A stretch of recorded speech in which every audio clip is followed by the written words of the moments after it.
Hello, sir. Good evening. My name is Galdo, and this is my experiment number 6. I had a hard time with this activity because I was busy with my papers, but also I just found out lately that my installation of the VB.NET and SQL server were faulty, and my classmates also had faulty installers, so I had to look for my own version and download it. Now, if I had to explain all the code, it would take a while, but I'll just skim through it just to be safe. So I had here I imported the system data SQL client and IO. So my server over here where I have my database and table created connect to each other. Okay, so button 4 is technically my save button. We have our variables ID, name, address, so they can be saved. Then we have some special conditional statements because I'm using radio buttons for gender.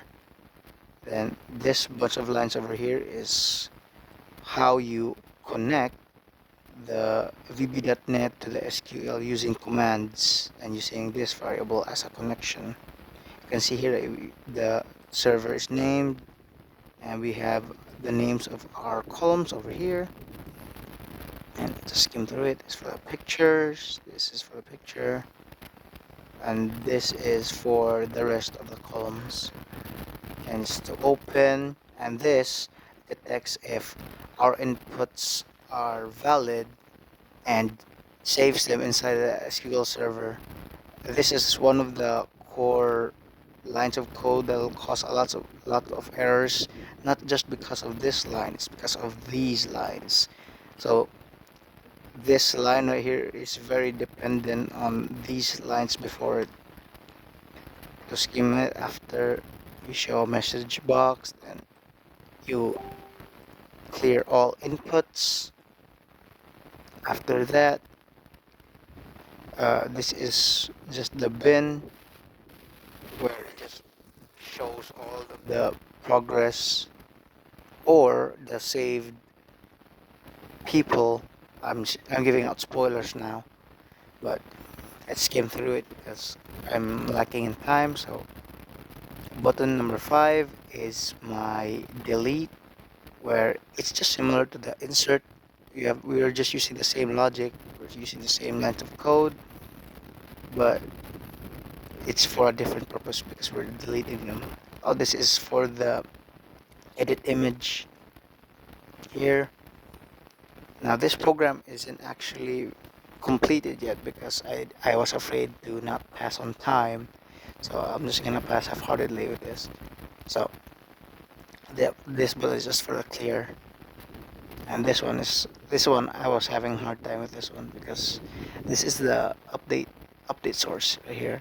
Now we're using the same logic as before, but it's more complicated because you're updating it. So you're technically overwriting the what you call it, the entry before that, and the challenge here is to actually find out a way to update it because I can't just use my old code on experiment number 4.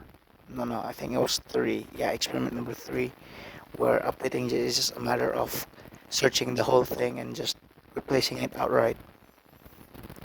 Anyway, sorry for the audio, my phone is broken. Uh, this one I had difficulties with. Then we have the search. It's not that hard, it's still the same logic as before, but here we're using the data tables to fill in the empty text boxes right here, and we have and yeah, that's it. And this was to show the what you call it, the entries. Anyway, this is my design. It's supposed to be grandiose. I was supposed to wear a suit and introduce all the features, but since I'm out of time, I'll just speed run to it. So let's start. So right here we have the lines of Dante's Inferno.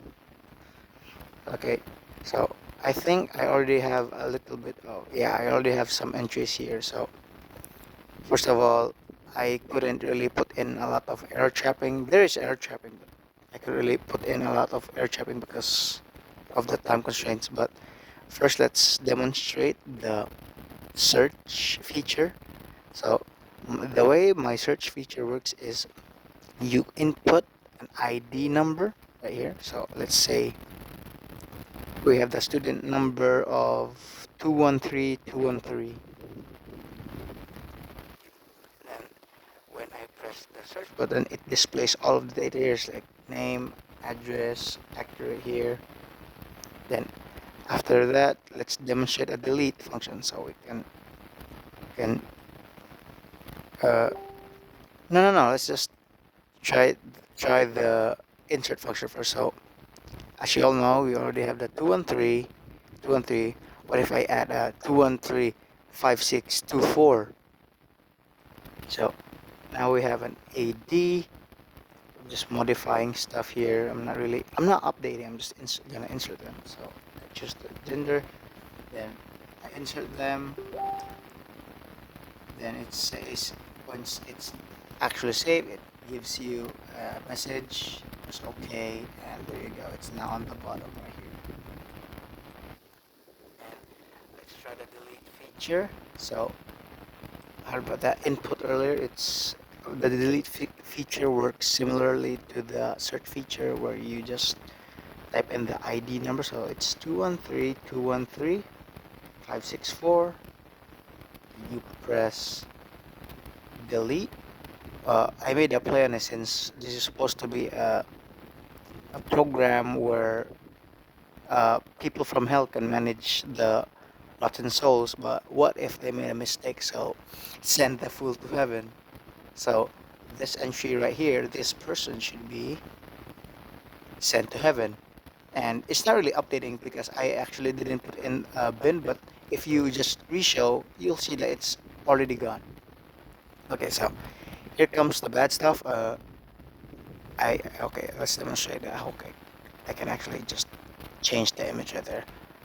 Uh, anyways, um, here's where I'm lacking. I'm very much lacking on the update feature. Okay, here's it's supposed to work. It's supposed to work like this. You're supposed to search. So once you search it, you search the details. Once it's all displayed, you can just edit it out. Like change QWE. You add stuff, ADS. Then you add UNS and MO. But if I press update, it gives you the prompt that I made that prompt, so I know that it succeeded. But if I show it again, see it automatically cleared out. If I show it again, it hasn't even been updated yet. So that's the challenge for me right now. So I'm sorry if this is very incomplete for now, but this is still a work in progress. I still need more time. I forgot to show you guys that there is also a clear button. So once you clear that and show, it's supposed to delete everything here. No, not the list here. That's different. You're supposed to drop this. Okay, let's just demonstrate by adding random mumbo jumbo on the lines. That's of this, that, then you just press clear. There you go. Now that it's clean, you can add another person to condemn to hell. So that's it. Sorry for it being incomplete, and thank you very much.